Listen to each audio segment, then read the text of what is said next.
Jake leases a brand new car. Marcus buys the exact same car. They both walk out of that dealership absolutely convinced. They made the smarter financial decision. They are both wrong because neither of them actually ran the numbers past month one. And when you do run those numbers all the way through, the gap between leasing and buying is not just bigger than you think. It is big enough to change your entire financial future. I'm Professor Wealth, and this is the real math. Before we run a single number, let's make this comparison completely fair. Jake and Marcus are the same age. They earn the same salary, $55,000 a year. They both want the same car, a $30,000 sedan. Same model, same trim, same color. They both walk into the exact same dealership on the exact same day. The only difference? What they sign. Jake signs a 36-month lease, $2,000 due at signing, $299 per month. The salesman smiles. Low monthly payment, brand new car, full warranty coverage, and in 3 years, just hand the keys back and walk away. Simple, clean, no strings attached. At least, that's how it sounds. Marcus takes out a 60-month auto loan at 6% interest, $3,000 down, $522 per month. That is $223 more than Jake every single month. The salesman doesn't need to say anything. Marcus can already feel that gap.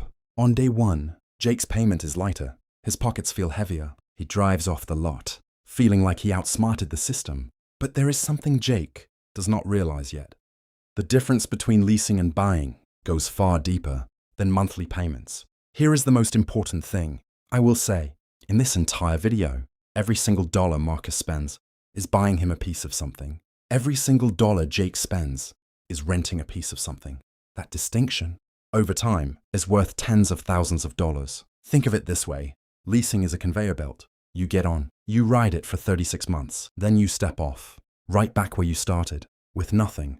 Buying is a road with a finish line. Every payment brings you one step closer to owning an asset outright. One builds wealth. One transfers wealth from your pocket to the dealership's pocket, month after month after month. Let's see exactly how this plays out. For 3 years, Jake is living the dream. Brand new car, that new car smell, full manufacturer warranty. Something breaks mechanically? Covered. Brake pads wear out under warranty? Covered. Air conditioning dies in July? Covered. Jake's only costs are his lease payment, insurance, and gas. That's it. No surprise repair bills, no anxiety, no large expenses showing up out of nowhere. Jake's total costs for 3 years, $2,000 down payment, plus 36 months at $299, equals $10,700.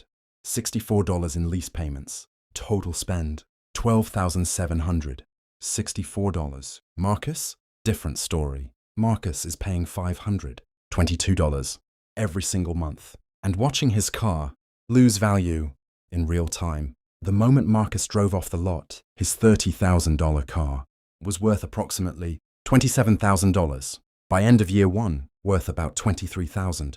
By end of year two, worth about $20,000. Meanwhile, his loan balance is still around $22,000. That means for the first 2 years, Marcus owes more than his car is worth. That is called being underwater. And psychologically, it feels terrible. Every payment feels like it's going into a hole. Jake sees this. Everyone around Marcus sees this. And the verdict seems obvious. Jake made the smart call. Marcus's total cost for 3 years, $3,000 down payment, plus 36 months at $522, equals $18,792 in loan payments. Total spend, $21,792. Jake spent $9,028 less than Marcus in the first 3 years. On paper, Jake is winning by nearly $10,000. That is not a small gap, but year 3 is exactly where the story takes a major turn. Jake's lease is up. He drives back to the dealership.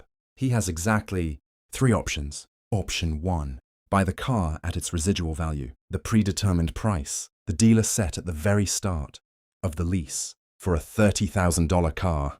After 3 years, that's typically $16,000 to $18,000. Option 2, walk away, hand back the keys, owe nothing, leave with no car and no asset. Option 3, lease a brand new car, start the entire cycle again from zero. Jake does what 80% of leasers do. He leases again. New car, new contract, another $2,000 at signing, another $299 per month, another 36 months. He is back to month 1. The odometer reads 0, but the payment counter, that does not reset. Now look at Marcus. He is 36 months into a 60-month loan. He still has 24 payments left. That is frustrating, but here is the critical difference. Marcus has an end date. It is circled on his calendar. Every single payment brings him one step closer to owning this car outright, forever. Every single payment Jake makes brings him one step closer to giving the car back and starting over. This is the fundamental truth that the monthly payment conversation completely hides. Leasing is a conveyor belt with no exit. Buying is a road with a finish line. Month 60, Marcus makes his final loan payment. That is it. Done. Finished. Complete. The car is his. Title in hand. No more monthly payments. Ever. From this point forward, Marcus's only car-related costs are insurance, gas, maintenance, approximately $100 to $150 per month. That is it. Jake, still paying $299 every single month. He does not think about it much anymore. It has just become part of his life. And that, right there, is the most dangerous thing about leasing. It normalizes a permanent car payment. It becomes background noise. But background noise still costs real money every single month. Let's check the scoreboard. At the end of year 6, Jake has now completed 2 full leases. Lease 1, $2,000 down, plus 366 months at $299 equals $10,764. Lease 1 total, $12,764. Lease 2, $2,000 down, plus 36 months at $299 equals $10,764. Lease 2 total, $12,764. Jake's total 6-year spend, $25,528. He owns absolutely nothing. No asset, no title, no equity, just receipts. Now Marcus, $3,000 down, plus 60 months at $522 equals $31,320 in loan payments. Marcus's total loan spend, $34,320. But Marcus now has 0 monthly car payments, a car worth approximately $11,000 to $13,000. A title with his name on it. Effective cost, after subtracting car value, $34,300. 20 minus $12,000 equals $22,320. Effective cost. Final scoreboard at year 6, Jake, $25,500. $28 spent, 0 assets. Marcus, $22,300. $20 effective cost, car worth $12,000. The flip happened quietly, but it happened. And from this point forward, every single month that passes makes Marcus's position stronger and Jake's weaker. The monthly payment is the number the dealership puts in front of you. It is the number on the commercial, the number on the website, the number the salesman writes on the little card and slides across the desk. What they do not slide across the desk is the list of conditions attached to that number. Hidden cost number 1, mileage caps. Most standard leases allow 10,000 to 12,000 miles per year. Sounds reasonable. Until you realize the average American drives approximately 13,500 miles per year. That means the average driver is already over the limit before the lease even ends. The penalty? 15 to 25 cents per mile over the cap. If you drive 5,000 miles over your limit across a 3-year lease, that is $750 to $1,250 due on the spot when you return the car. You do not find out until the end. It just shows up on your final bill like a surprise tax. Hidden cost number 2, wear and tear. The dealership inspects the car. When you return it, that door ding from the parking lot, billable. The coffee stain on the back seat, billable. The curb rash on the wheel from that one parallel parking attempt, billable. And normal wear and tear is defined by the leasing company, not by you. What you consider completely normal, they might consider a $300 charge. Hidden cost number 3, disposition fees. Most people do not even know this exists. When you return a leased car and do not lease another one from the same dealer, you are charged a disposition fee, typically $300 to $500 just for them. to process and resell the vehicle. You are literally paying them to take the car back. Hidden cost number 4, early termination. If your life changes mid-lease, you move cities, lose your job, your family situation changes. Getting out early can cost you the entire remaining balance of the lease. There is no simple exit. You are locked in. None of these costs appear in the $299 per month number, but every single one of them shows up eventually. Now, if I only showed you the downsides of leasing, I would not be giving you the full picture. Buying has real costs too, and people who love buying love to downplay them. Once that manufacturer warranty expires, typically around year 3 or year 4, everything is on you. Brakes wear out, tires need replacing, belts crack, the AC compressor fails on the hottest day of the year, and unlike a leased car, there is no one to call. You are either paying the mechanic or learning to fix it yourself. For a typical sedan, maintenance costs average $1,200 to $1,800 per year. Once you are past warranty, some years it is just oil changes and new tires. Other years, it is a $2,000 transmission repair that completely ruins your month. The unpredictability is the part people genuinely struggle with. At least with a lease, you know exactly what you are paying every single month, and depreciation is absolutely real.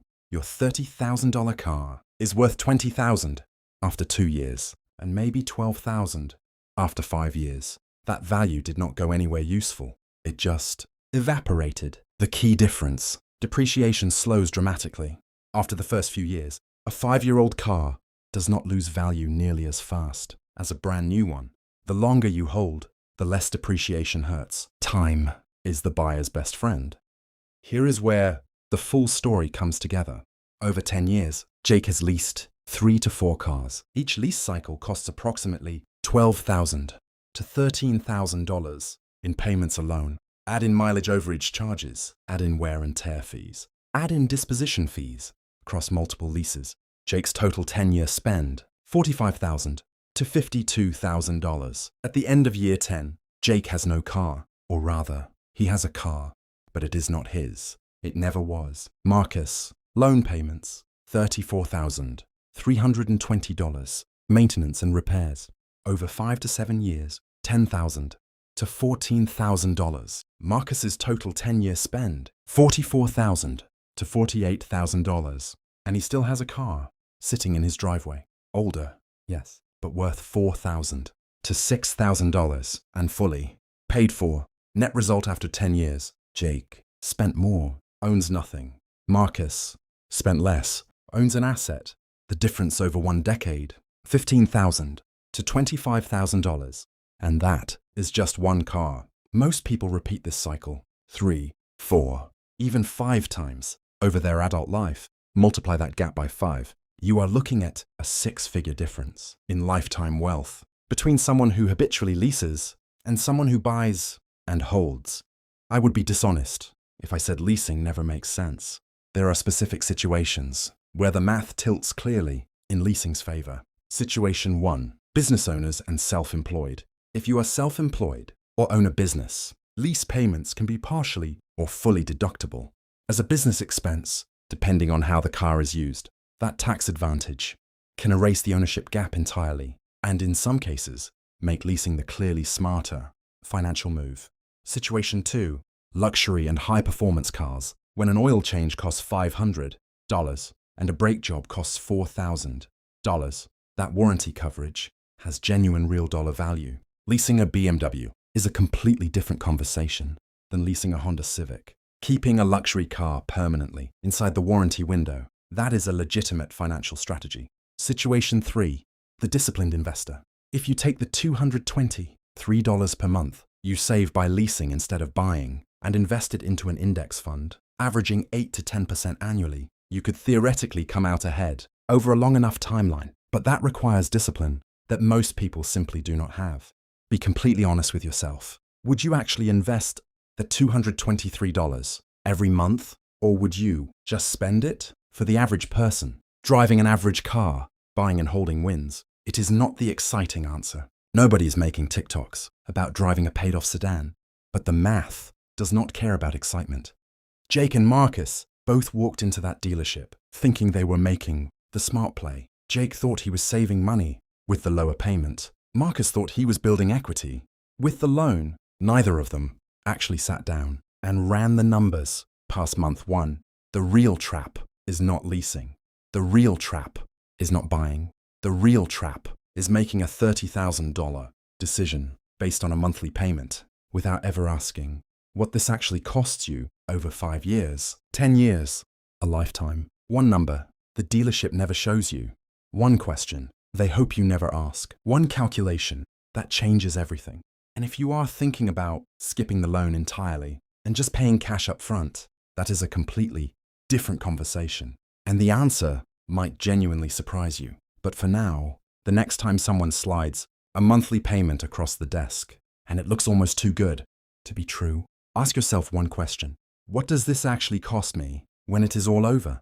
Because that is the only number that matters. If this video gave you something useful, drop the word car in the comments. I read every single one, and I will like every comment I see. Subscribe to Wealth Explainer. New videos every Tuesday and Friday. We run the numbers on the financial decisions everyone talks about, but nobody actually quantifies. And the next video, right here, breaks down exactly what happens when you pay cash for a car instead of financing. The answer will surprise you. I am Professor Wealth. See you Tuesday.